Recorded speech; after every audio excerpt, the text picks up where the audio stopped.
Anyone who tells you that they know the algorithm and this is the cheat code, there is bullshit. Don't be a creator using social media like Tinder to meet your dates. Every single connection that you want and see who bites back. Treat it like going to the bar and actually having to pick someone out of the crowd and be invested in them for that 2 minutes that you get. I've been seeing your content the last few years, and I've really appreciated how you've been able to grow as a creator, but into a business, right? And I think a lot of creators miss out on that. So we'll definitely get into that. But where I want to start is, who were you before the Young Nonno was created? Well, this is like my second career. And I think that's one of the reasons that we jive so much and we get along is I kind of feel like a pro athlete sometimes. Okay. Who, you know, first round pick, you win your chips, you make your money, you retire, and you don't now what? Yep. And sometimes you're forced to retire, sometimes you're not, but you have to reinvent yourself. And I kind of feel that way because I've had a whole other life that's bled into where I am now. But I did that. I reached my pinnacle, and I have started something else. Yep. So my background is in marketing, 17 plus years. Wow. And at the age of 26, I had the opportunity to start my own agency funded by and for Nike. Okay. And there's about 3 people in the world that can say that they started and ran an agency for Nike with that keynote client. Yep. Myself, Wyden, Kennedy, big names. Okay. And I don't undersell that. People think like, oh, you worked on Nike, you did a little project here and there. No, I had a team of 7 full-timers, you know, up to 12, 15 people. We were running multiple brands, all of the digital work in Canada, the only AOR that they had on that side, working with U.S. teams, working with Canadian agencies. It was a big deal for a 26-year-old coming out of, you know, 4 years out of university, and then all of a sudden I'm running my own business at that level. How did you said funded by Nike as well? Can you explain that? When they're the client, like they're the starting point. They said to me, "Can you build a team?" They saw what I had done for them and with them as someone working at other agencies, and consulting. Okay. And then they said, you know what, you understand our business, you understand our consumer. Can you build the team out? Can you do this for us? So did they approach you when you were working for the other agency? So what had happened was I started working at an agency as a digital strategy director on the Nike business dedicated. I was there for 6 months. Okay. That agency, which is a U.S. agency and had one Canadian office, closed their Canadian office. Okay. So 6 months into this journey, I just started putting plans in place, and it was like we hadn't even, you know, really started to achieve anything yet, and that came, you know, crashing down. Okay. And I said to Nike, "Look, I want to continue working on the business. What can we do?" So we started using me as a consultant. I spent half my time inside Nike in their internal marketing meetings, understanding and empowering them. The other half as kind of a liaison to help onboard a new agency. Okay. So for a year, I did that role. And what became very clear to me and where I got stressed out was the new agency was not the right fit. And I felt like I was taking on and doing more and propping them up and making them look good. And it was not healthy for me. For sure. And it wasn't satisfying for me. So I approached the client and I said, look, this is the reality. I'm going to burn out if we do this. Yeah. And so they said, okay, let's give you a couple of projects. You do it on your own. Let's have them do some things without you so that we can see really who's the strength here. Yep. And within 3 months, they were like, we want you to run this piece of business. And then when 3 months by after that, we want you to run the entire portfolio of business. And we want you to help us grow the business. And that was the biggest thing. When I started working on it, it was one, let's call it owned brand in Canada. Okay. And, you know, within that first year of running it myself, we were up to 4. We were launching different brands, different categories, all Canadian owned. And what do you think, like at that point, what do you think Nike liked about you and your work ethic, or what were you doing right at that point that really helped you succeed during that phase in your career? I think there's 2 things. One is understanding the customer inherently, having a background in sports, having, you know, being able to put myself in the mindset that not necessarily everyone in marketing and advertising can. Yep. When you understand your consumer, you can connect with them at a completely different level. For sure. The second was, you know, being young and hungry. I was always on. Yeah. Right. I understood that digital and social, and this is back, I'm talking like 2010, right? Yeah. 2010, 2012, like that range. Digital and social is not something that's a 9 to 5. and it requires you to think differently. And when you have people that have been in the industry at that point for 15 years and social's a new thing, it doesn't matter if you're 20 or 50, you all have the same amount of experience with social media. Yep. And so being able to apply myself as a digital native, being on top of trends, understanding what the customer wanted, and then basically giving them my all. Yeah. And that was really what the value was. And you mentioned even understanding your customer, which I think is like it's every business owner hears that line, you know, understand your customer. You got to understand your customer. What do you think that you did differently when it came to understanding your customer? Because again, I think a lot of people, oh yeah, I understand my customer. They're guys and they're 30 years old, you know, but maybe talk to us about how you went that extra step to really, like, I guess, master that side of it, understanding the customer. Well, part of it is just experience. You have to have been there, right? If you're talking about an athlete, you know, an amateur, a pro, whatever it is, if you haven't played sports, if you haven't been in a locker room, if you don't understand the mindset of constantly wanting to achieve and get better and performance and all that kind of stuff, then you're never going to learn it. You can't read a research report. You can't, you know, just go to a focus group and get that. If you grew up in it, it's inherent, it's second nature. Even things down to lingo, right? Slang and things like that that make you feel authentic as a brand because you sound like one of them.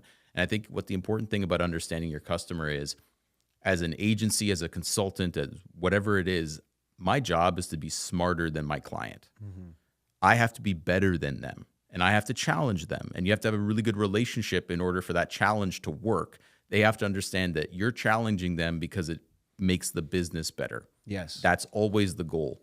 It's not an ego thing. It's not about who knows more, who knows less. It's not about that. And you make it about that. And if you don't understand that right off the bat, then it's a problem. You have to have that shared mutual goal of what's best for the business. And then it's my job to be as smart as my customer and smarter than my client and push both of them as authentically as possible. Yeah, that's really well said. So Nike ends up giving you all the work. They say, this is the guy, he's killing it. He beat out this agency. Yep. The agency tried to hire me. They saw this was happening. They offered me a package. They saw that there was a bit of a deviation happening, and they were like, "Can we hire you and become, you know, the strategy director?" They wanted me to help retain the business. And I remember this meeting very, very clearly. Early on in that first year, I was consulting on my own. Yeah. And I was working with this agency, and this agency went and did PR about a Nike project that we all worked on, right? Okay. And no mention of me in it. No mention of my consultancy. They just said it was their work. It was their work. Okay. And that rubbed me the wrong way. Of course. Because if you're going to go and do that, Yep. credit has to be given to the people that worked on it. Of course. Evenly. Of course. And so I remember then, you know, 9 months later when they said, "Hey, we want you to work on it." And I said, "Well, why didn't you include me in that PR release?" And the gentleman running the agency at the time said, "Because I didn't win this business to share it with you," is what he said. So I said to him, "Then I'm going to take this business from you." There you go. And that's exactly what happened. For sure. That's just following your gut and reading people, and you did all that would be a red flag. As soon as I see that, that's a red flag for me. It shows me exactly the type of character that guy is. Yep. But it also was the confidence that I had in knowing that I was the best fit for that brand, and the best thing that they could do would be to work with me. So you end up getting the business and you're working on your own at that point? Do you have a team? Essentially, I was working on my own, and I started to bring in people that I had worked with on a freelance basis. Okay. So art directors and copywriters and producers, whoever I'd worked with that I felt had the same values that I had. Yes. The knowledge of sports, the hunger to do it, the hunger to, you know, satisfy digital, which is anytime we need it. Yep. And that's harder when you're talking about freelance because, you know, you're not a 9 to 5. You're not, you know, they're having other jobs and we're doing side projects and Need them on the weekends. them on the and you know, so now you have less of their time, but you're trying to make tighter deadlines. That does not really work. But I made it work to show that proof point, to basically prove to them this is what can be done if we do this the right way. And then it became a lot of, okay, well, I had to repitch everything. I had to repitch why me as a team. Yes, I had examples, but why now we're going to bring on somebody at a dedicated amount of hours, why we're now going to expand this, why we're now going to, you know, approach things differently. And it became, you know, I became a right hand of the business in Canada.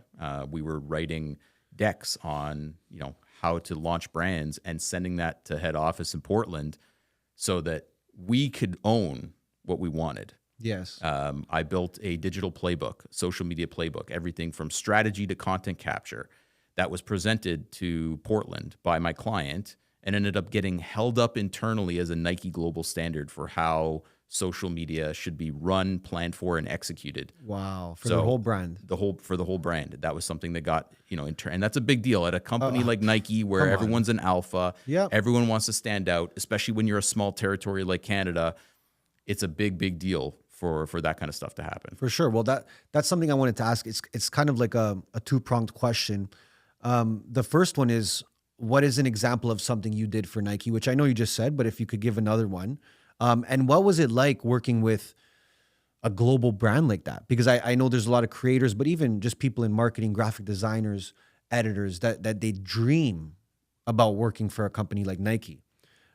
So what was that part like for you, rubbing shoulders with people higher up there and just dealing with a brand that's just so big? Yeah. So, I mean, a few things. One, to your point about what I've done for them or what I did for them at the time, a big one is helping them stand out. Okay. Helping my client look good. Okay. To who they have to report to is success for me. Mm-hmm. Right. Being able to go from one brand to four, controlling that environment, being able to say to Nike head office, hey, look at Canada. Mm-hmm. We need to do it differently. We're not just spillover from the US. Fair. Right. We need our target market is different. Our culture is different. We're a melting pot, whatever it is. Our business goals are different. At the time I was working on it, Nike had one retail store in Canada and no e-commerce. Stop. That seems like it would never even happen, but that's... And yet through digital, we were able to increase revenues more than a quarter through just their partner retailers because they were selling at sporting goods stores and things like that. Yep. That's the power of digital. So it was telling them that story of digital drives business, right? Social media is media, telling them what that is. And it's more than just table stakes. It actually has a purpose. Of course. Not only in this market, but for any business. What year was this in? So when I started on Nike was the end of 2010. Okay. And when I started the agency was 2012. So, and I worked 5 years in total on Nike. So 2015 was my exit. Okay. Just to give some context. Okay. Yeah. So, and then working with that sort of brand. Yeah. If we were working with them here, I would feel a lot of pressure to perform, but good pressure. I'm not saying bad pressure. It's good pressure. So what was that like, knowing that, there's such a big brand and they're relying on you for growth? Was that, a lot of pressure for you? Was it filled with them micromanaging you? Did they trust you and say, hey, we trust you, here's your space? How was that? It got to a point where they trusted me. Yeah. There's naturally pressure on a brand like that for sure. And there's also different personalities within any company, right? Some people put more pressure or have more trust or less trust. I think dealing with pressure in a great way comes from the nature of that brand. That's a sports brand, right? And I get back to understanding the consumer because I played sports growing up. So I understood what pressure was. Yeah. Whether it's your own pressure, whether it's your parents' pressure, whether it's your coach's pressure, whatever the pressure is, you understand it at that level. In other forms of life, you can apply it to business. And that's what I was able to do. And, to your question about what's it like working with a brand like Nike, Nike's the pinnacle. Right? Nike and Apple are basically the two brands that every marketer, agency person wants on their portfolio. Of course. And any agency will take any little project they do, even if they're just like doing the photo shoot recap of an event that, whatever it is. Yep. They will put that on their website. We worked with Nike. Of course. We worked with Nike. No one worked with Nike the way that I worked with Nike, at least not in Canada. Yeah. Before I worked on that business, they had an average AOR relationship of about 18 months. Okay. And I spent 5 years working on that business, blew it out of the water. And that's because of the understanding and the relationship I built with the client and what I knew about the brand and the consumer. And then I guess while you're doing this, you're working on your agency, you're working for these brands like Nike. What's going on through your head? Like, are you thinking like, oh, I could do this for the rest of my life? Or are you thinking like, okay, I know this game now. I've understood it.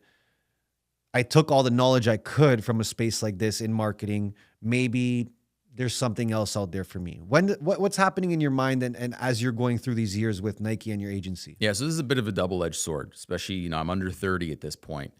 And on one hand, I'm killing it. with the biggest brand in the world. Not necessarily the biggest marketer, but the biggest brand, right? Not the biggest budgets, but you're still killing it and you're making good money and you're growing, and we're seeing this expand. At the same time, you know that it can't all be that. Yeah. And so I started to look at, well, how do I leverage this into bringing on other clients? How do I grow the agency? And what I realized that happened both at an agency level and then happened to me professionally is Nike in itself can be intimidating. We would pitch businesses, brands, and here we are. This is our portfolio. Our portfolio is Nike and other things we've worked on collectively, projects, whatever. And even as a small team, we would get feedback like, you might be too big for us. Yep. And it's like, your budgets are 5 times what Nike is. Yeah. But they look at Nike and they see Nike as a brand as too big, and they see the agency, and then they just associate that agency is not the right niche for them. Yep. And so we ended up having to like explain that no, we are a small, nimble, young team here. You almost got too big for your own good at that point. The perception is you're too big because of who you work with, right? And yeah, it's fun to work with professional athletes, Olympians, sports teams, leagues, doing all-star games, Olympics, all these amazing things. And your portfolio becomes so impressive that it almost excludes you from things that would actually pay better and would still be a great fit. For sure. Locally and internationally. So it was a weird dynamic. So then I realized, okay, well, it's not only that, but it's also, what does the future of the agency look like? Here I am spending a lot of my time working on the business, even though I have people that I trust, and I'm assembling this team and they're building relationships with the client. There's still an expectation for me personally to be involved. There's still an expectation for me to have a certain level of time commitment on the business and the relationship. And can I do that while also then scaling the business? So we looked at things like, and I brought in senior executives, mentors, things like that to try and rally that so that we could have other people with way more experience than me and a far deeper Rolodex than me to bring in new business. Because that was the problem. When I started working on Nike, I had only been in the agency game for 2 years. Yeah. At a very junior level. I didn't have that phone book of people that I had worked with over and over and over again that have now moved on to different brands and have budgets available that I can call up like a 50-year-old person can and be like, hey, I'm starting this new thing.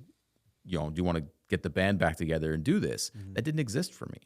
So I was focused on building the relationships that I had deep, but you become hyper-focused on it. And that can sometimes be a challenge. Okay. So your plan was actually, okay, I actually want to keep this and grow it. I wanted to have 3 Nikes. I knew that Nike can't be 80% of the revenue. It needs to be 20% of the revenue. Okay. But the challenge of doing that as someone in their mid-20s who's now spent at that point, 3-4 years building this is great. And it's a hard challenge to overcome. I knew that to do it, I needed external help. Okay. Surrounding yourself with people that are smarter than you, better than you, that's part of it, right? You learn that in business school. If you go to a good business school, they tell you, you focus on your business, you bring in an accountant, you bring in a lawyer, you're a good marketer, you surround yourself because you can't do it all. Of course. And I knew that acting on it is a bit of circumstance. It's of course. Who do you bring in? It's timing. It's how much runway you have financially and otherwise. So that was the plan to build that agency. Okay. So how did the plan go? So eventually what happened was the clients that I had relationships with at Nike left. Yeah. They got turned over. Yeah. Not to go into it, but it became a disaster working with the new people who ended up becoming internal disasters at Nike and leaving Nike. And it blew up. Yeah. And it was unfortunate because the relationships were so strong. And so when you have that happen, it was like, okay, this has run its course. What do I do now? And so I started consulting. For me, it was like, I'm not going to be able to just replace this overnight. For sure.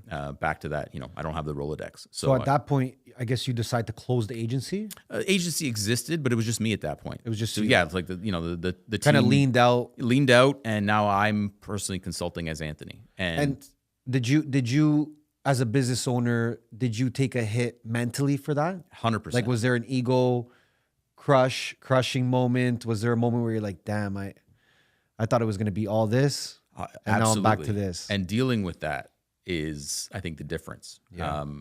So I went to solo consulting, and I focused in. I focused in on, okay, look, my portfolio, personal portfolio, let alone the agency, is 90% sports and fitness. Yeah. And retail a little bit, right? So let me go after that. Let me be the guy, the hired gun, the best option for any brand or agency that wants to get a crash course and blow someone away in that market. Okay. So I was fortunate to be able to pick up, relationships with agencies and clients and work on Adidas, work on Peloton, work on Good Life Fitness, and then also do fractional CMO work. So I ended up being introduced to Canada's largest independent fitness company, and became their CMO for 18 months and tried to reorganize them internally and bring structure to them and onboard agencies and all that. So I became what I needed to become, but it's up and down, right? You go through lean periods. You go through times when, all of a sudden you go from having a retainer and security to I got to grind on new business, and you have to be able to emotionally kind of get through that. And I think one of the things that was hard for me at the time was when I stopped working on Nike was mere months before I bought my first home and got married. So now, the bills are coming in. And it's like there's points when you feel like, I feel a failure as a provider because I'm not at the same level, even though everything I built and very financially, savvy with what I was doing with my money. I wasn't dripping in, Hermes and Gucci and stuff on purpose. I was investing in the stock market and, the real estate and doing all that because that was my mentality. It wasn't that I wasn't secure. It's just that you feel a responsibility, a personal responsibility to still do what you're doing. And it takes time to rebuild. And so it took me a few years. Yeah, you bring in a little bit of consulting here and there, and that helps to pay the bills, but you never get to that peak again. And that was what I really discovered was nothing I was doing was satisfying me. The same way Nike did. The same way that running your own agency and doing it for Nike. Yeah. Like I could run my own agency, but it would never be on Nike. I could work on Nike, but it wouldn't be an agency. And it's like those two, that's where I said back to the athlete thing. It's like, you're kind of chasing that high. And it's like, I won my chip and, I'm leading the league in scoring, whatever the metric is. And then eventually you're not. Yeah. And you're like, I don't feel like I'm there anymore. Yep. And so nothing fulfilled me the same way that did. And I realized that over a couple of years of consulting. Yeah. So you're doing it, like I said, because you're supposed to do it and it's responsible and you still want to make money. But emotionally, I wasn't fulfilled. Yeah, professionally, I wasn't fulfilled. Going crazy with your passion. And so you're consulting for a few years. Yeah. And when do you start to realize, you know what, I need to do something now that I'm passionate about, that I could chase that high again that I once felt? When does that start creeping in? Because obviously you have the brand now, the Young Nonno. Yeah. So let's talk about how that was created and even the mindset and the steps you took towards creating it. Because I know a lot happens in the back end before you even make a decision like that. Absolutely. So walk us through that decision making that created the Young Nonno, but also what was going through your mind at that point? I always knew that coming out of, the Nike agency experience that I wanted to build something. Yeah. I always wanted to rebuild something. And so I started to do that, but I also realized it doesn't have to be one thing. So I had the consulting I was still doing. I ended up partnering with someone to build an online fitness company. So that was started in 2020. Okay. And then this Young Nonno thing was kind of like, not the professional experience into a business, but it was the personal outlet. And at the time, people ask me all the time, well, what's the Young Nonno? Like, where'd that even come from? And it's kind of an inside joke with my wife because we moved into this house and, I'm out in the backyard. I built a garden like right away. And she's like, you're 30 going on 80. She's like, you're like a Nonno. And I'm like, oh, I'm like a Nonno. Huh? Okay, I'm going to show you. I'm the Young Nonno. Yeah.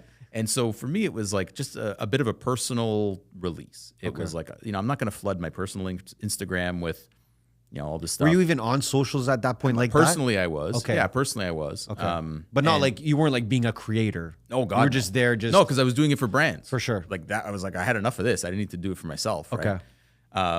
And so I just started this young Nonno thing, and I didn't do much with it for the first couple of years. It was just existed. I put the first couple of years. Yeah, like it as a name existed, but it was just there. Okay. And And then, you know, as I was working on that other fitness business and I was consulting and I kind of got my mojo back, I was like, you know what? I'm going to start to put a little bit more effort into this idea of the Young Nonno, but I want the Young Nonno to be a business. I want it to be a brand. My experience is building businesses and brands for other people and for myself. So I said, that's how I'm going to approach this. It's not going to be the Anthony show. It's not my reality TV release. It's going to be, you know, everything I've done. Okay. And it was about 3 years ago that I started to then give it attention. Okay. So we're talking 2022. I started to give it that attention and apply everything I knew from a marketing standpoint, executionally, tactically, strategically into it. And what was the, you know, talk to us about the positioning at that time of the brand. What was the strategy? What were you thinking at the start? Because obviously I know it changes over the years 100%. As you're growing, as algorithms change, as new doors open for you. But at the beginning, what was your brand positioning? What did you think about your brand and who would love it and who you were after? And B, what was the strategy like in terms of the marketing? What were you bringing over from everything you just learned? Yeah. Talk to us about that. So very early on, it was functional. And part of that was because of the nature of the release. Like I said to you, the inspiration of it came with that garden in the backyard. So it was all gardening content to start with. And then I got to that point when I'm like, look, if I'm going to build this as a business, I can either be a big fish in a small pond or, you know, grow something else. And you can always go back on what you're an expert on, but you have the authenticity and the license to talk about more. And what I did was I applied a brand positioning framework, what I would do for my clients, to myself, defining what the Young Nonno is. So the Young Nonno was not just gardening tips, right? Because nonnos are more than that. Yeah. Being young involves a whole other level of, you know, nonno. It's not I'm, you know, literally 30 going on 80. So I repositioned it as modern meets traditional Italian Canadian lifestyle. What makes that up? Gardening, food, culture, family, all that kind of stuff.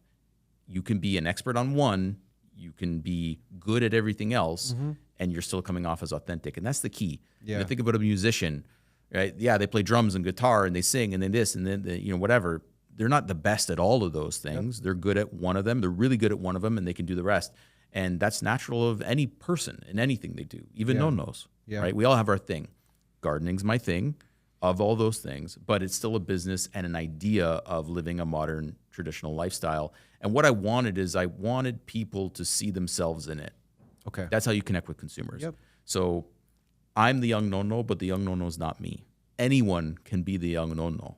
Yeah. And I had people messaging me being like that, being like, I feel like I'm a Young Nonno. I'm like, good, that's what I want. I want you to feel like this. That's how you aspire and connect with a brand. Yep. Is when you feel like you're part of them and they're part of you. Of course. And so that idea is where it became more than just Anthony. And also, I mean, the Young Nonno. Am I going to be young forever? No. But I want the values of what the Young Nonno stands for to live on. Yes. I want that tradition to be passed on. I want the lessons to be passed on. And I want it to be something where it doesn't matter if you're, you know, you might be 15 now, but in 15 years when you're 30, you now connect with this brand. Yes. Not just the people that are 30 now and then age out and then all of a sudden everything goes away. And I think that happens with a lot of creators, right? You see it with, I'll use fitness as an example. You know, you're a hot young guy or girl at 20, all of a sudden you get pregnant, you go through menopause, your whole body changes. Your whole business is gone. Everything changes, right? Your positioning changes. It's not about booty building anymore. Now it's about diastasis recti and mom bods and fit dads. And if you don't evolve, now in those cases, people are following along with you as a person more often than not. Yep. But you can build a brand, and the brand then can stay in a certain lifespan. Yep. And the consumer changes in it. The consumers rotate in and out, rather than following the consumer along your journey, which is a lot harder because eventually they might just decide someone else knows their shit better than you. For sure. And I think an important point you made was the fact that you didn't make it your name. Like you were like, okay, well, you actually put your ego aside right off the bat and said, for this to grow maybe even further than I could just grow it, it would have to be a different name. Now, for someone out there that's maybe starting as a creator, do you recommend that they go the brand direction or go the personal brand direction? So it all depends. It depends. In this case, the reason my background got involved in this and building the brand, or that was a reason for me making it not about me. Yes. And there was a point when I changed. I had to, because I grew to a certain size where even for the first 18 months of when I was putting in effort, it wasn't just that my name wasn't in it, my face wasn't in it. Which I want to talk about that, by the way. Yeah. Too. So, you know, like you didn't know who the Young Nonno was. And that gets back to that mystery of I put myself in those shoes and it's like, hey, I could be the Young Nonno. Yes. Right. And that's me, like through my point of view. But then you get to a point from a business standpoint, and you know, as a content creator as well, when you can work with brands when brands want a face, right? And I had been on the other side of the table. I've worked with influencers from the brand side. I know who we look for and what we want out of them, and personality and personability and all that kind of stuff. So to have that authenticity, I knew I had to now just get in front of the camera sometimes. Yep. That also opens up the opportunities of the types of content you can do. Of course. But you got to be comfortable with it, and people have to be able to have a connection with you. And so if you're starting out and you make it all about you, that might be the easy way at it. For sure. For shorter term, maybe, though. For shorter term. Yeah. But then what you might find out is people don't connect with you for Yep. whatever reason. Yep. So then it becomes, okay, well, how does my style of content change? And you see this a lot where, you know, some people go on there and they can talk and talk and talk, and people want to message them back. And then other people take the route of make it a high production video, make it, you know, you see a little bit of me, but I'm not talking. I'm never talking. It's just beautiful. Yeah. Right. Beautifully executed and all that. And so you have to base that on your own personality, but also what your customer wants. Because again, when you're thinking about a business, you don't do what you want. You have to do what your customer wants. Which I want to go back to that, because you did mention at the beginning, before you started putting out content, you looked at the Young Nonno like a business. That's so important, because that changes your perspective on the whole brand. Completely does. Right? I think there's a lot of people, you know, you could have easily just said, oh, you know what? Let me just try doing some videos and put them out and see how it goes from there. Yep. That's not treating it like a business. No. Right? So even I speak to a lot of creators, podcasters, you know, hosts of podcasts, and maybe they do skits and everything like that. And I always tell them, like, if you look at your content and your brand as a business, you will treat it differently. You will think more long-term as well, right? Which goes into brand deals and all those things too, right? So how do you think that helped you looking at it from a business from day one, as opposed to like, oh shit, you know what? I got 10,000 followers. Now let's treat it like a business, which a lot of people wait for that one moment where like, you know, once I hit 50K, then I'll treat it like a business. So how do you think that helped you? And what advice would you give to someone that's in that decision-making process right now? So businesses evolve, and the way you evolve, and the number one rule of business is listen to your customer. Listen to your consumer. Yes. I had a small focus group, essentially, right? If you have a couple thousand followers, you start to have one-on-one conversations with them. You start to see what content they're interacting with, what comments, and that helped me validate this is more than just a gardening account. This is a business, and it helped me because they were telling me, and I was listening to what they wanted from me. Yeah. What they were giving me license to tell them or show them. You know, as a good example is, you grow all this stuff in the garden. What do you do with it? Yeah. We want to see you cooking with it. Cool. I do that. I do it in my lane. It's traditional. It's home cooking. It's, you know, it's not, I'm not a trained chef, and I'll never try to be. So I'm never going to go and do something that is above my means. Yep. But I heard that they wanted this, and so I started to give it to them. Okay. And when you have that, it opens up all your possibilities. And that's the number one thing. You can't just decide to do something for yourself, because then you're looking for a target market. Yeah. You need to understand what your consumer wants, and they have to see themselves in that reflection. Okay. Right? A good example, I use this back to the idea, I do a lot of brand positioning strategy work for clients, and one of the elements in that workshop is defining the consumer. You can't have something that's so innovative that you have to find a consumer for it. Yeah. They need to be able to see themselves. A good example is the car, the very, very first car. You had to position the idea of a car in a way that they could understand it. So they didn't think they needed a car. They didn't know what a car was. But if you said, this is a faster horse, a more powerful horse, then they're like, oh, I need that. Yep. I get it now. Right? So it was the same thing with me, listening to the consumer, what they were wanting from me, and giving them that. And that allowed me to not only expand on content, but it allowed me to expand the business as a whole, which includes now a physical product. Yes. And so you mentioned you're doing the content maybe, what did you say, 2-3 years before you even put your face? I was doing the content for about, seriously doing the content for about, 18 months. 18 months. Before putting my face on it. And now it's been about 2 years since then. And then, okay, so you decide, okay, I'm going to show myself. It's time. Everyone's going to see who I am. Big reveal. How was that for you, I guess, more personally now? Because now you're like, okay, now I'm actually going to be a talent in front of this camera. How was that for you, getting used to that and even making the decision on showing your face? I know you mentioned, obviously, you have a marketing background. You know what brands want. But why at that moment did you decide to flip the switch? I mean, it can be scary for sure. I mean, I'll say that, my professional experience gave me enough confidence to do that, right? Okay. I knew that I was already comfortable getting up in a boardroom and having a discussion with people that are 20 years above me in experience and challenging them. So doing it on camera without a live audience is kind of even easier. The biggest challenge you're facing is anticipating what kind of response people are going to have, right? Are they going to be like, I don't connect with this guy or not? So now when you're on camera, you want to be authentic, but you also have to, act a little bit. Yep. And there's a balance there. And it's things like, I'm a strong silent type. I'm pretty quiet. I'm not the, social butterfly at a party. Like I'm chilling and catching the vibe kind of thing. So now it's like you go on camera and it's like, you got to like give it a little bit more just to come off, right? Otherwise it comes like you got to off. come off excited a bit. You can't be boring. You smile. And, like does planting a tomato really make me smile when I'm doing it? No, most of the time I'm like, I want to get this shit done, right? Yeah. But that's part of building a personal relationship, and that's what social media is. Social media, whether it's a brand or a creator, whoever it is on that account, you're building a one-on-one relationship with people. Yep.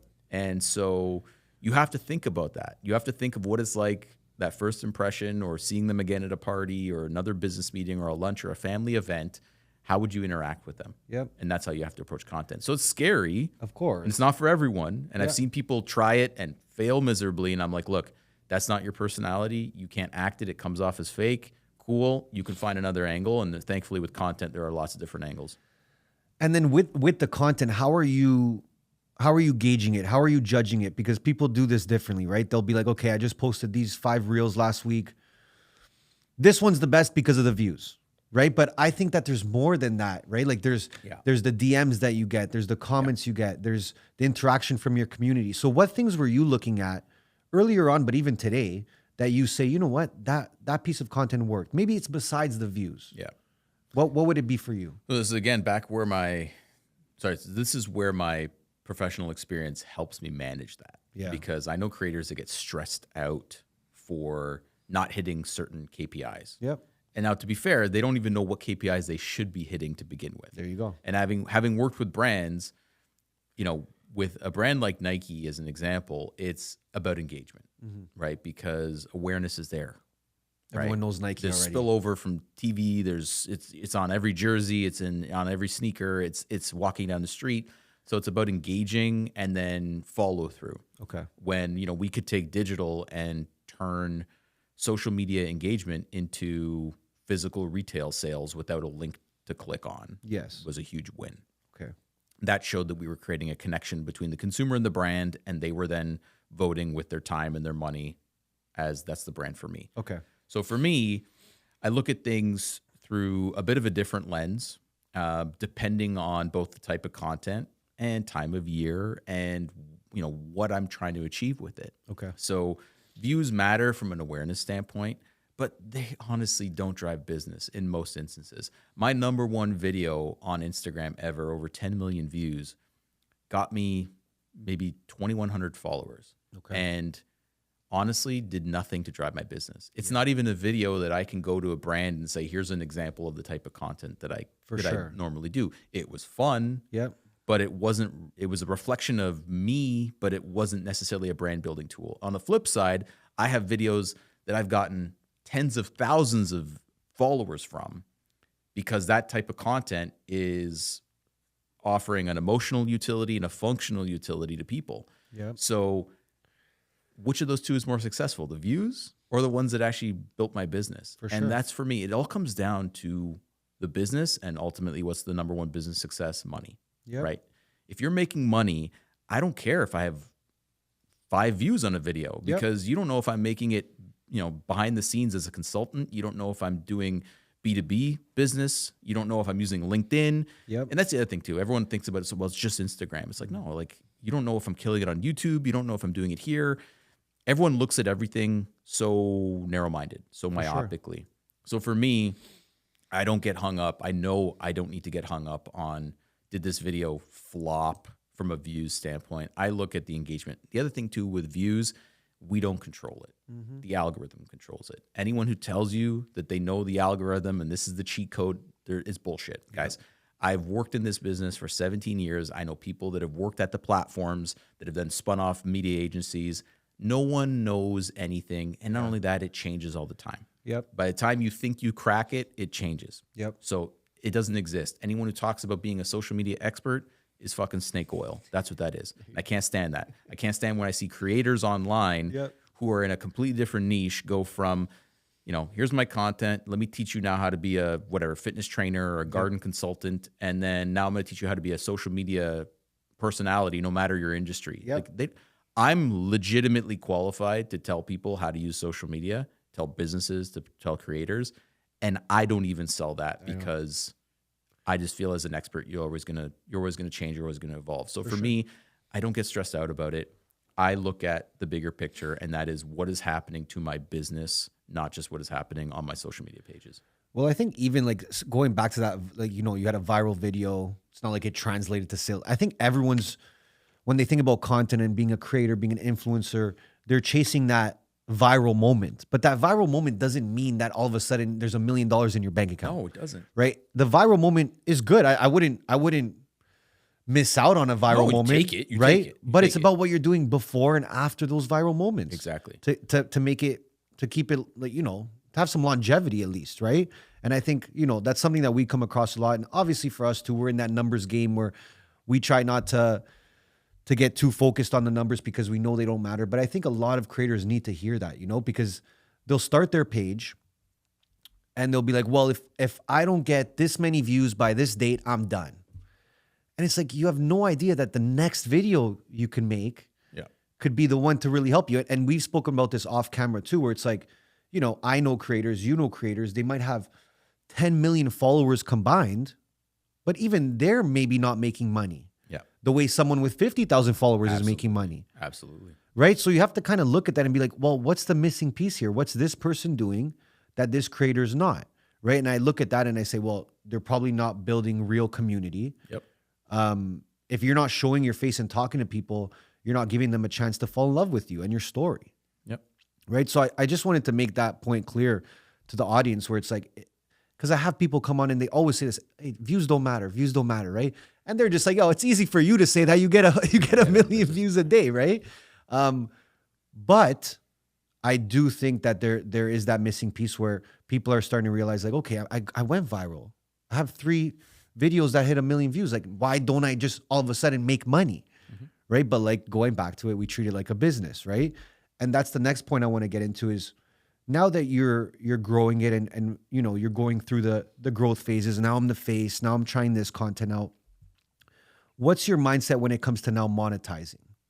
Because that's always the plan, right? Sometimes it doesn't happen in years, but it's probably going on in your head. You're thinking, okay, I'm growing. Now it's time to make some money. Time to use my toolbox and let's get to work. Yep. So what's your plan at that point? Because I know you're monetizing on a few different ways right now, which I think is genius. But walk us through the first steps of, it's time to monetize. Maybe it was the first brand you worked with, or you positioning yourself to get ready to work with brands. Yeah, I think multiple lines of revenue is so important, whether we're talking about personal finances, whether we're talking about businesses and what they generate. And that's what I did, right? Even younger in my career, I was making a salary and I was literally turning my paycheck into the stock market in 2008 when everything had crashed. And, I have things that I put in my TFSA that are now 1,000 times the value, right? Wow. And so I knew that mentality then, coming from business school, understanding that I got to make it myself. Now I've applied it to business. Okay. Right? Now it's like, okay, even as a business, you can have multiple lines of revenue. So as a brand now online, I have my brand partnerships where I do content creation and I do promotion and things like that. I have a physical product. I'm looking at ways to monetize, redoing things like my website, because there's a lot of money that can be made in click-through and in ad revenue when it comes to recipes and downloads and that kind of stuff. I'm looking at it even from a B2B standpoint. I do consulting work with brands, right? Yep. They hire me to come and do the employee garden, on the rooftop of this head office, right? I got a guy emailed me this week and was like, I'm a wealthy gentleman from England. I just bought a property in Croatia. I want someone to basically come there and rebuild this. And I found it on Instagram. I'll come too. I might need the help, bro. I might need it. To be I love honest. Croatia. He says he has a house for me to live in, so we're going to figure this out. I'm coming. I need some photos first, but there's so many ways to diversify and monetize. And again, though, it comes back to what your customer wants. Yeah. Right. Because it's great if it was an ego thing for me to launch a book. Yeah. And if no one buys it, it's a flop. For sure. So what is that? Yeah, maybe I do a book at some point. Yeah. But I'm not rushing to it. I am looking at listening and watching and being careful and strategic. Yep. And you spread yourself too thin, you're not going to do anything good. For sure. That's the other thing. So well, that's something I do want to talk about as well, because I think that happens more with brand deals, right? Where it's like when I think about the Young Nonno brand, I do think it's niched, but then you go into it and you're like, well, you could actually do so many things under this niche, which I really love, right? Which I think you're doing currently. on purpose. Absolutely. On purpose, right? So my question is, because you have the blog, you have the brand partnerships, right? You have the product, which we're going to talk about. Just starting it up. How are you making these decisions to start these? I know you talk a lot about feedback, and are these things that your audience is asking you for directly? And you're just like, well, you know what? I got 100 people asking about this. Let's do it, because chances are there's another 1,000 that want it. Directly and indirectly. Okay. So social media, where it all started, is a great tool, not just as a promotion, but as market research. Okay. So the launch of the physical product goes back to content that was working. Yes. Literally. Okay. Content that went viral. And then people asking, can I buy that item that I see in the video? Okay. And then me taking 2 years, literally 2 years, to plan for it. Yeah. Year one was, let me do a test. Let me put it out there as an offer and see who would bite. Yep. And then from that response saying, okay, now I know I have the base to take it to the next level. How do I execute? Okay. That's the plan. Yes. So that physical product that we're about to talk about is literally a 2-year plan coming to life. Okay. And we're only at phase 1 of the launch. Well, I love that you say that, because people think, they see you pop out with the product. Oh, he must have just did this oh, look at him. He's going fast. Meanwhile, in the back end. But I want to talk about, first, before we get to that, I want to talk about the brand partnerships. Yeah. First of all, how are you putting yourself in a position to get as many as you can? And second of all, how are you retaining them and bringing as much value to these brands as possible? Because from my experience, I see a lot of creators and influencers and stuff, they won't treat it like a real relationship. They'll go in for the money. Yeah. Oh yeah, let me get that 3,000 to post. Yeah, give me that quickly. Let me do this for you. I'll just do it quickly and whatever. Just pay me the money. And then that brand never works with them again. So maybe talk about how you put yourself in a position first to A, get all the attention from these brands, but B, work with them on a different scale where they're like, you know what? I loved working with the Young Nonno. Let's do it again sometime. You brought 10 times more value than we thought or that we paid for. So maybe talk about that side. That's where I can lean into my professional experience, right? Having built relationships with marketing clients. Yes. I've done that as an agency. Now I'm just doing it as a creator. So I'm taking the exact same approaches, the same, cold call techniques, the same, understanding what's going to solve whatever's keeping them up at night, what's going to make them look good to their boss or their boss's boss. And that's what I lean into. Yep. And I reach out to them on that front. And when I do that, my intention is never to let's work on one thing and then I move on. Yeah. It's let's work on one thing as a test. So I give them added value. To be fair, that added value comes naturally to me. Of course. I can give them an insight about their customer or about their business. I can make them question something that they're not even questioning yet. I can give them an idea, which doesn't take any skin off my back because, I'm wired that way.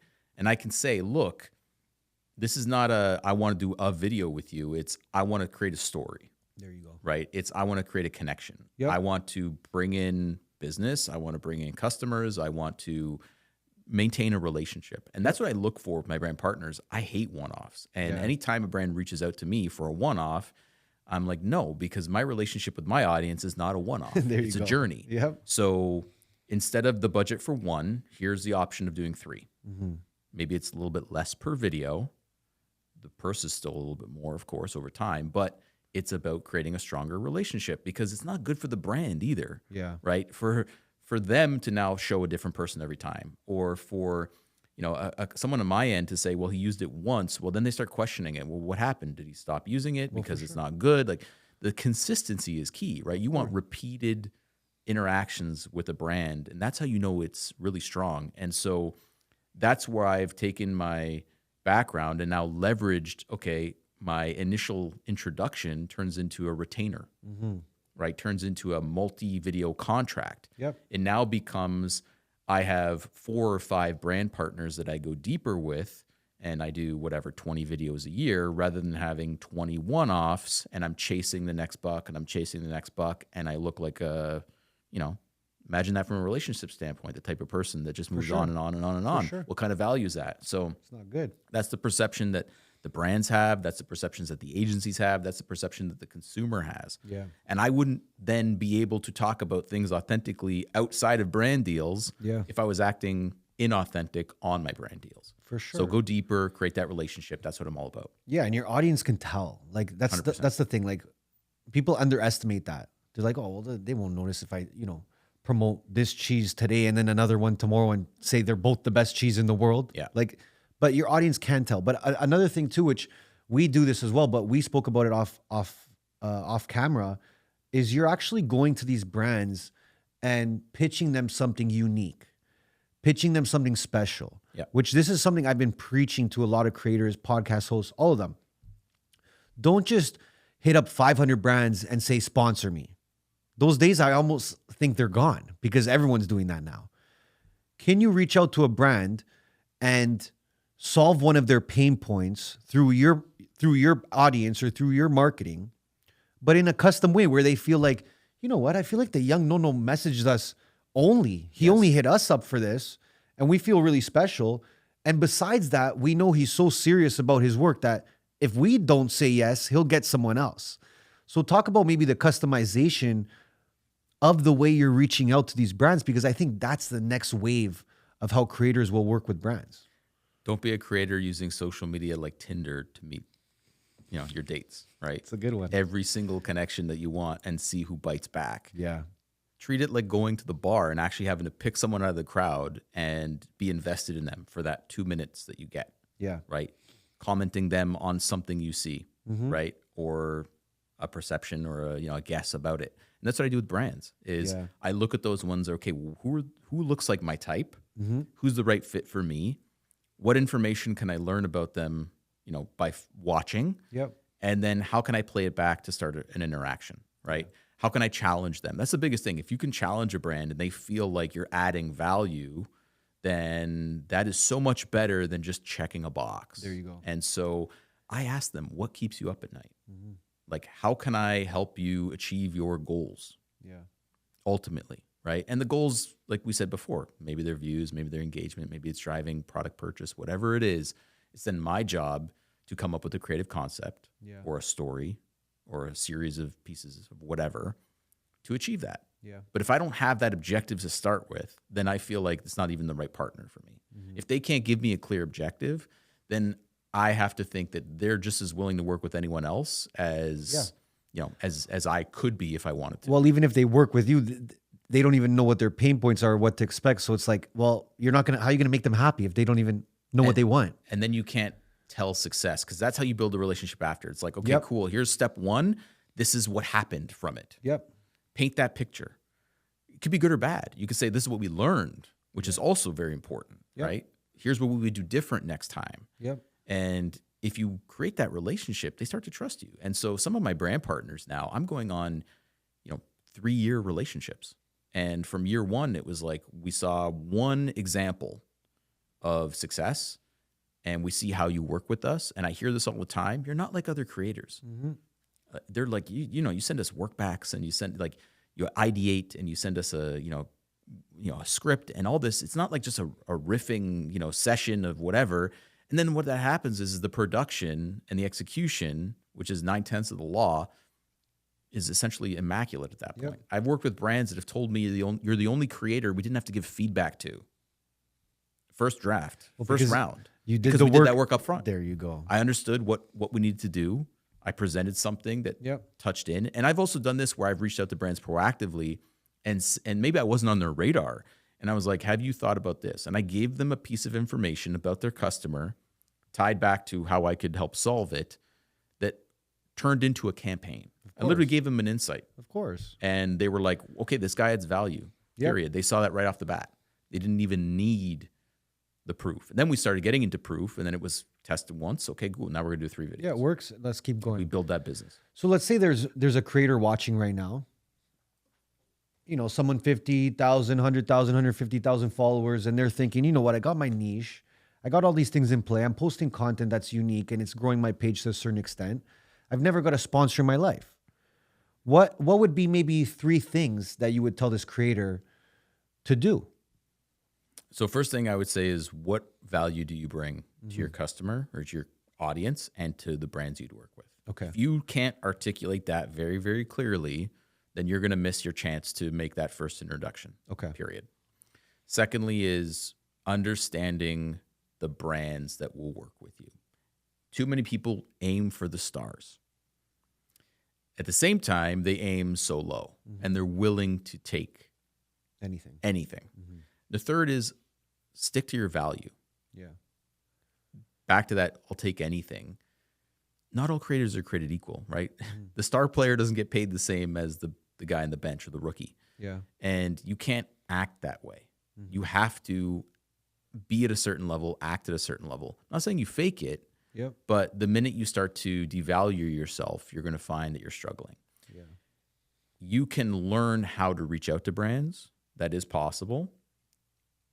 But know that you're not going to know it inherently. You have to learn it. There is a formula to it, right? There is an experience that comes with it. And there is a way to make brands appreciate you and feel like you are more than just another creator. For sure. And if you are one of a million creators, because that's what there are nowadays, anyone can be a creator, then you're not really valuable to that brand. And that's the number one thing. So your customer, the consumer, their consumer, know their shit better than they know it. If you can do that, then you're in.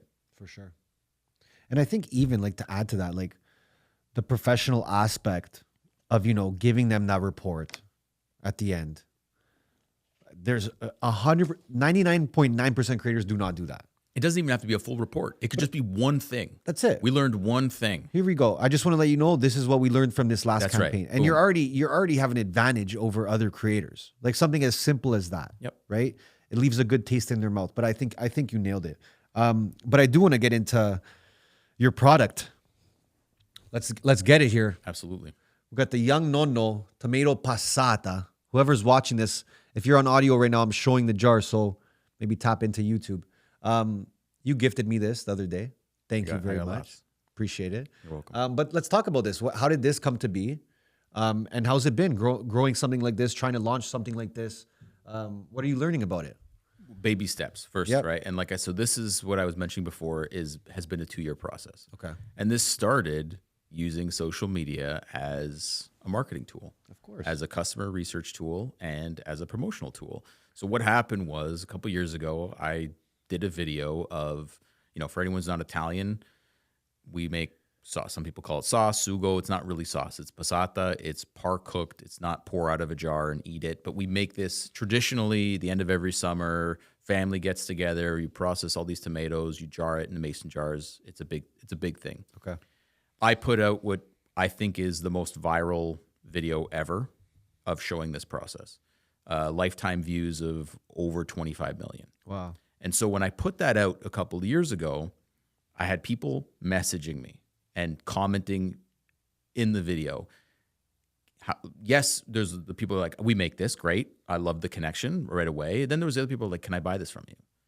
How do I get this? How do I get this?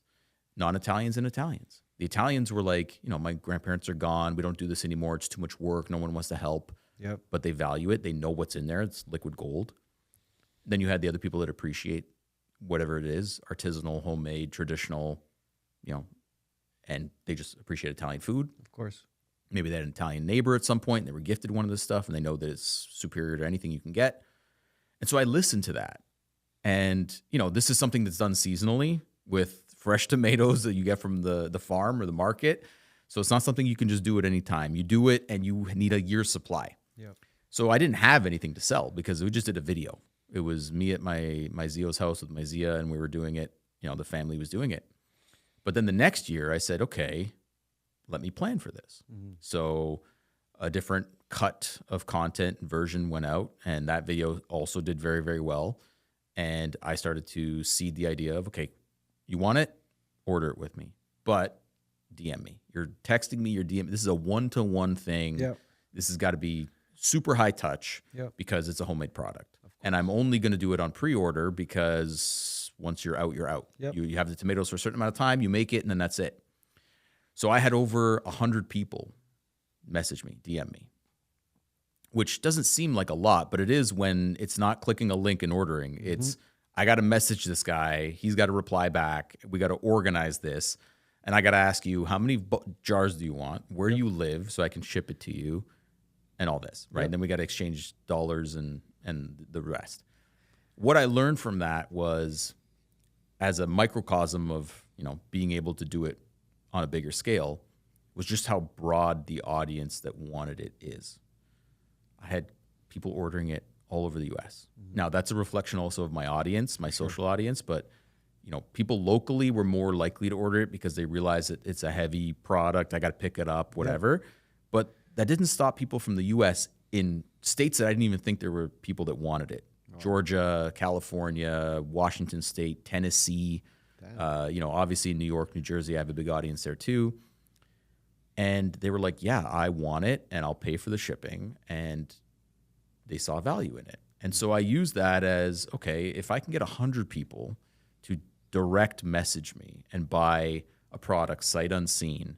Some people were buying 1 or 2 jars to try. Other people were buying cases. I had people buy, one lady bought 70 jars because she was like, I've been following you. I've seen how you do it. I trust you. I know you know your shit. Boom, done. The people that bought 1 or 2, what happened was they had it, they got it, and then they were like, oh, this is great. I want to buy 24. I want to buy 36. And I don't have it. Yeah. Because it was only made what was made. And so I said to myself then after, last fall, I was like, so now I know I have scalability here. Mm-hmm. I have an interest in it. And if I can make it not only a better product now, but easy to actually get and buy and sell, and I can, do this through the right e-commerce and retail channels, which again goes back to my experience having worked in that space, then I have something here. So now it was about, okay, I can't cut corners and I have to make sure the product quality is as good or if not better. And so I spent the last 9 months finding a production facility partner, bringing them the homemade jars and being like, we got to recreate this. Yeah. But how do we make it better? Mm-hmm. So one of the ways we make it better is we're actually using tomatoes from Italy, which is crazy because everyone uses locally grown, but anyone who knows and had the choice of bushels of Italian tomatoes or bushels of locally grown tomatoes, they would choose Italian tomatoes, hands down. I can dive into what makes Italian tomatoes better. It's the seasonality, it's the sun, it's the whatever, all the factors of growing it. But that's not even up for debate. People know it. And so now it became, how do I package this and how do I market this in a way that ties back to everything that people want out of it? I went with a completely different style of jar compared to this type of product. Normally they're in a tall, skinny. I went with more home style look, mason jar. The label is inspired by masking tape because, the nonni, the grandparents would put tape on it and write what it was inside and what year it was on.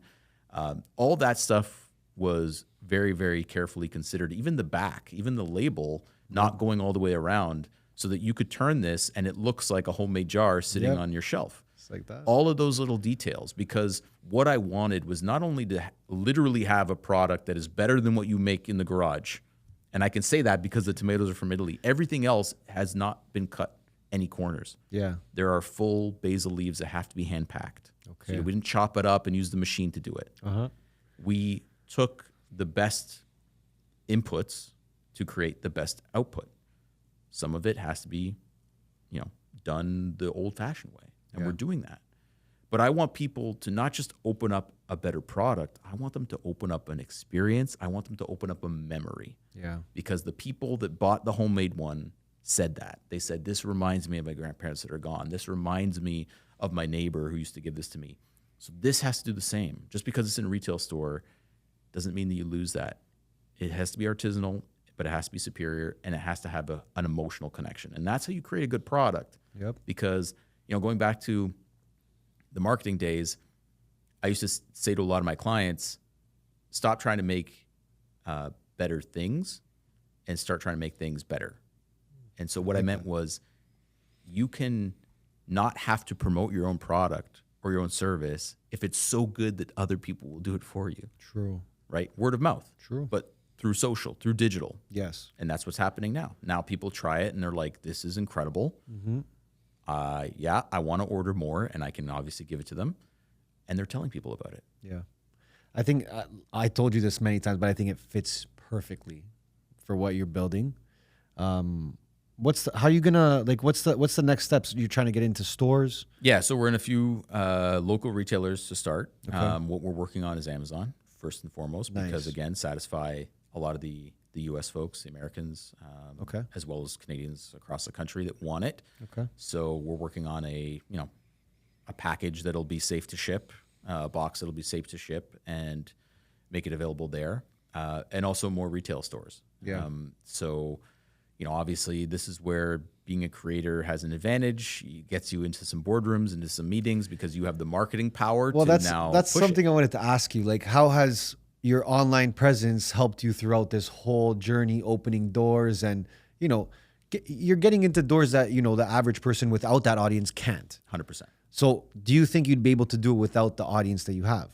No, I wouldn't be. At that point, I would be, probably doing a lot of like markets and selling at markets, and just pounding the pavement in a different way. Yeah. So it definitely opens doors, but at the same time, that doesn't mean that I'm compromising. It still has to be the best possible product. Of course. And if I can't stand behind it, I'm here to say that it is the best passata you can buy. Yep. And I'm here to educate people that it's not sauce. Yep. They think it's sauce. I could have done a sauce. There's lots of sauces. Of course. Lots of, oh my God, saturated with, and they're all, not all, but the vast majority are not great.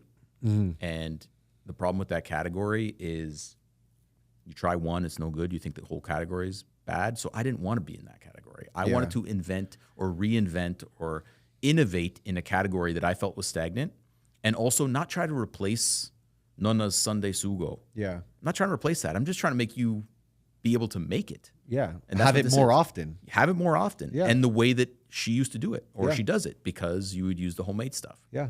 Now, when you were first starting Young Nonno, did you ever think that you would have this product? No. I No, never. It didn't even cross your mind. No, and that's okay. But no, that's the point I'm trying to make. Yeah. That like, you never know what doors can open, or what you can end up creating because of your audience. Just listen to them. Right? Know how. You have to know how. You have For to know how to read them. But I and think hear that's them, you but- dedicating the right amount of attention to your audience. Where it's like, if you have 100 DMs after you post something, you're gonna go through them. I go through every single DM. But this is important, right? Because that's how you got to where you were today with the products that you have. Yep. Right? So I think it's genius. Is there something that you wanna? Is there like a complementary product that you would do? You don't have to say it, but is there something that you can think about already, where it's like, yeah, if this goes well, I can see this product being something secondary to it. Absolutely, because I'm already getting asked about it. See, there you go. And The I'm audience is listening to those asking, people, and you're I'm listening. saying, okay, now I'm taking your feedback, and I'm thinking, does it fit? Yeah. Does it fit with my brand? Not only does it fit my brand, but now let me do the research to see, is there a place in the market for it? Yep. Because I don't want it to just be sold to my audience. It's Yep. got to be sold to people that don't know me. This is now a tool for them to start following me, to go to the blog to find the recipes, to check me out on social media, to do all that. It's got to be an ecosystem. It's always about an ecosystem. For sure. And the first touch point could be digital, and then you go to retail, and then you go to experiential. It could be the other way around. It could be first touch point is I see this at retail and I pick it up and I'm like, what the heck is this? And then I go find you digitally. And that's the thing. It's not a linear process. It's a web, right? It's a web of connection. For sure. So yeah, I am thinking about that. But again, well, it leads me to my next question here. I'm going to ask you to manifest something on episode. We ask our guests to just look into the camera, be as detailed as you can, manifest something that you want to come to life in the next 5-10 years in your life. Could be personal, could be business, because we're going to come back to this clip, cut it up, and I'm going to say, he said it in 2025. Wow. That's a big question. Yep. I want to manifest the values of this, the values of the Young Nonno and what this business is, staying true to itself. I don't want it to get beyond its means. And what I mean by that is I never, ever want to lose sight of why it was created and what it stands for. Mm-hmm. Even if I'm not around. If I go tomorrow, if I want to step back, I want this to live without me. Mm-hmm. But the same way. The same way. Yep. Standing for the same things. If that's in 5 years where I feel like there's a point where I'm like, look, I could literally step away from this and the Young Nonno brand can be on its own and I can now, chill with a Mai Tai on a beach, whatever. That's not it. I'm still hungry. I'm still young enough to do this, but someday I won't be young. Yep. That's what I want. That's more than a 5-year manifestation, but that's what I want out of this brand is I want it to stand for something. I want people to realize what it is and not just, associate it with me. And it's already getting there, but that's ultimately success for this brand. Okay. That's not about, hey, it has to be this and it has to be that and we have to be in this store and we have to be selling this and no, because I'm going to take the inputs, the journey, the information I get from my partners, from my audience and do it for them. Yeah. But through the values that I've set to maintain and always do that. And if I uphold those brand standards, then I will be satisfied. So just the Young Nonno living on as it is now, but without you. Yeah, without me. That's giving me the choice to say it's not an Anthony show. Mm-hmm. And well, I think you're on that path right now. I think you're doing a great job. So then if we're 5 years out, then that's going to be the thing. They don't even have to know my first. I mean, they don't. A lot of people don't know my first name. Still haven't said it. You haven't said it. Maybe I won't. You don't have to. Let's see. Let's see if they'll guess. All right, we're gonna do some rapid fire. Okay. What would be your dream collaboration with another creator or celebrity? Ooh, that's a good one. Dream celebrity or creator. I haven't thought about that one. There are a lot of really talented chefs out there. Try to pick one. Mm-hmm. There's so many of them. But you know what? Those are obvious. Mm-hmm. I want to work with people that are kind of outside the obvious relationships, right? So let me think here. A musician would be great. Why? I'll put Drake on there. Drake wants to be Italian. He wants to be Italian. I think that's everyone's dream I can collab. Help you. You know what's funny though? It's like yeah, he does want to be Italian. He does want to be Italian. Yeah. So let me help you, bro. Exactly. Come make some passata. Let's do some olive oil. Let's do something. I'll say that not because just he's Drake, but more of what it represents. It represents someone outside the norm. It's not in my wheelhouse. Yep. And if I can make a brand connection with that, then no limit. It's a value lining up, right? Yep. It's not just it's not just the obvious. So I'm going to say that because just like I've worked on Nike and shot for the stars professionally, you got to shoot for the stars when it comes to collaboration. I love it. Dream sponsorship. Dream sponsorship. I'm going to go with an iconic Italian brand. There's so many of them to choose, right? And I think because reminding that I'm positioning the Young Nonno as modern meets traditional. Yeah. So, think about the legacy that, a brand like Lamborghini or Ferrari or any of the fashion brands have. Yep. They're always modern meets traditional, right? Yep. They're coming from traditional roots, like historical roots, but they're modernizing all the time with new innovations and design. And I think that's also the young part of it, right? I don't need to work with brands that are just, your grandparents or your parents. Like, I'm still young. The values of this are still young. So I think taking the style, the best of the best always pair up perfectly. So an iconic Italian brand that I can then tell a unique story about. And maybe it's, there's a color of the Ferrari, the color of the Passata. We can make some connections. You've already been thinking about it. I've I already can been tell. thinking about it. What's one content hack that never fails? One content hack that never fails. See, the problem with answering this question is that it'll change in 6 months. True. But right now. It's a good question. I think controversy is something always that's going to have a role. It doesn't matter what your niche is or what the audience is. Is it a little bit of a cheat code? Sometimes it can be, For sure. because it's a bit of bait and switch. Yep. But anything controversial, it's not a functional content hack. It's more of a storytelling hack. Yep. But I think that it always, anything to grab the attention, and controversies is one way at it. Like that's like if you were to start a reel with saying your nonna's sugo sucks. Yeah. Good example. Like that's the hook. That would be a control. 100%. That'd be a good And you could example. do it in any industry pretty much if you really wanted to. You can do it across any industry, For sure. and I think it doesn't matter then if the content form is long or short. It doesn't matter what you do visually to it. Yep. Controversy is something you can probably always use evergreen. What's the first thing you would buy if you had unlimited money? Probably a villa in Italy, to be honest with you. That's where I want to go, bro. That's where I want to go back to. Bro, and and live the Young Nonno life. Have your garden. Have my, but also the pool. Like I don't want to just be working all the time. I want to relax. You gotta have the pool, bro. What's your biggest financial mistake so far in your career? That's a good one. So I'll say this. I reached my financial goals at the age of 30. I set a goal to be a millionaire by the age of 30. I reached it. I think my biggest financial mistake, I mean, you make mistakes along the way. Sure. I've made more successes or more wins than losses. So, it's not about picking the wrong stock or, any of that. Because you pick, 2/3 of them right, you're up. I think the biggest financial mistake that I've made is more just, that's a good question. I think, there are some investments you make that are wrong. I think more financially, it's a bit of emotional as well, is who you get into business with.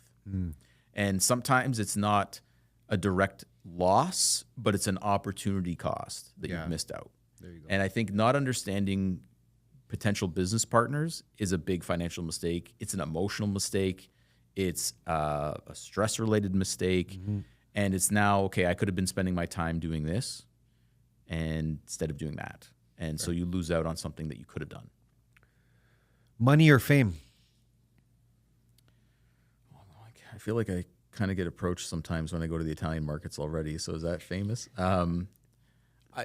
Money over fame for me. People will say that they're one and the same, that you can't be famous without money. But no, money because, there's certain things you can do with it. What's one brand you would never work with? Good question. One brand I would never work with. I'd like to think that I've closed my mind to even being aware of those types of brands. I think you have too. Yeah, I think you have like, as well. It's like if they don't align with me or my personal values or my business values, then I'm not even watching them anymore and they're gone. Yep. I'm trying to think. It would have to be a brand that has just faked their way to success, right? And that they haven't really connected with the consumer. Sometimes it's opportunity and luck, and that happens, and you could be successful. But I respect the process. I respect the game, and so if there's a brand that hasn't done that, that's just been right moment, right time, good for you, but you won't necessarily align with the values. And if you're a brand that hasn't even defined your values, that's important too. Fair. What's one thing that keeps you motivated every day? My family keeps me motivated for sure. Wife and daughter. Of course. Ultimately, you got to find your own reason to do it. And that's like an evergreen, it'll never die out. That hunger is what motivates me as a provider. I want to be a provider, right? I'm not trying to compare myself to other people. I'm not trying to, I'm not thinking it's like, well, if I'm at 10 million, I got to be 100. And if I'm at 100, I got to be a billion. And then I'm a multi-billion. I'm not chasing someone else. Okay. I am just trying to do as best as I can for them. One thing you want to be remembered for? I think one of the things I want to be remembered for is being real, being authentic. Like I don't want anyone to be like what he did was fake, or who he is fake. Yeah. I want them to see the reflection of me and what I do, and I want what I do to live on and live on for positive reasons. And that only happens if your journey towards it and your motivations toward it are aligned. Yeah. And so I think if it comes off any other way, then I haven't done my job as a man. Great answer, by the way. Thank you. And now our final question, the famous question. Okay. Does money buy happiness? It does not. You're going to have to explain. I know I will. So I'll say two things. One is I feel like with money, it's people are probably going to say like, oh, this guy doesn't have it. So, but I wouldn't be on here if I didn't have money, right? No, but there's people with a lot of money that say it doesn't buy happiness as well. Yeah. So, okay, that's good because it doesn't. It buys comfort. It buys comfort. It can reduce stress. It can buy you experiences and things, but all of it's fleeting. And I think the problem with it that I see is that we're always chasing. It's never enough for a lot of people. Like for me, I know a level financially where it would be enough because it would eliminate the stresses and the whatever else that I have to deal with. But when you have people say when you don't have money, you want it, or if that's why you don't realize what it feels like. But it's like it's also the same thing with love. Like if people haven't been in love, they don't know what that feels like. Facts. And so I think I know what truly makes me happy, what I've found that makes me happy, and I know I can't replace that any other way. Money I can always make, and I can want more, and I can use it my way, but I think what happiness is when it's something else that gives it to you and you don't control it. It's so inherent, it's so natural that you can't manifest it. Money can be manifested, right? I can work more hours, I can do something different, I can make more of it, but I don't think it would make me happy. I think it would just help me enjoy the things that make me happy. It's a good answer, bro. I think you nailed it. Appreciate your time, my man. Guys, if you're still with us, I'm going to drop all his links below. Go check them out. How can someone buy a jar? Right now, locally, it's available at a couple retailers. Yeah, DM me now, but it'll be on Amazon very soon. Guys, you need to try this. Yeah, check me on social media, and I'll help you find it. Brother, I wish you all the success. We got some plans to do some fun stuff together in the coming months. So I'm pumped for that. Appreciate your time, brother. Thanks for telling your story. Thank you. All right, guys, we're out.